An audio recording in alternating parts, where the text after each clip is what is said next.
US President Donald Trump says he's willing to help resolve Seoul-Tokyo tensions. But how? Addressing that question now for North Korea Now, I'm Alex Jensen. Trump told reporters he's been asked by South Korean President Moon Jae-in to mediate in a dispute with Japan that's threatening to escalate, on top of Tokyo's recent trade restrictions targeting materials used to make semiconductors and display panels in South Korea, key local industries. Japan's to decide whether to remove the South from a so-called whitelist, hurting the supply of materials needed for making as many as 1,000 products.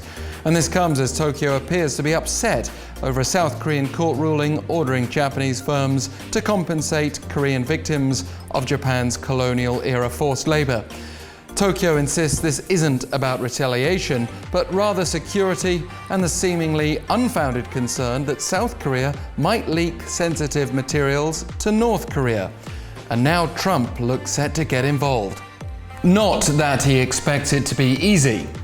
It's like a full-time job getting involved between Japan and South Korea, he said, admitting he'd prefer Washington's allies to find their own solution. But if Trump doesn't really want to get involved, then why would he? Firstly, security interests. Ironic, considering Japan's position. The US appears to be even more concerned now Seoul is threatening to withdraw from a military intelligence sharing pact with Tokyo, an agreement reached in 2016 with the backing of Washington to deal with North Korea. Previously, there was a certain pragmatism that kept economic and security interests on track, separate from historical issues. But all that's now in peril. Then how can Trump possibly mediate? On the plus side, he has the respect of both South Korean and Japanese leaders. They both know the importance of the US for their respective goals. Trump could arguably make faster progress than the World Trade Organization, which addressed the issue at a General Council meeting this week. And he's perhaps the only leader who Japanese Prime Minister Shinzo Abe would listen to on this issue. But that's still a big if.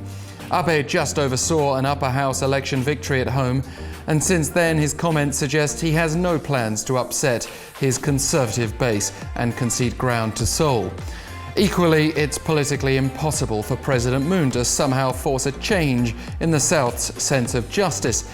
It's interesting Trump sent hawkish security advisor John Bolton to Japan and South Korea this week after he was kept out of recent negotiations with North Korea. His tough attitude may have been deemed the way to handle Seoul and Tokyo. Ultimately, Washington has a massive dilemma. The South Korea relationship has been described as a linchpin alliance, and Japan ties a cornerstone. Remove either, and Northeast Asian diplomacy looks bleak. It's again time for Trump to show us the art of the deal.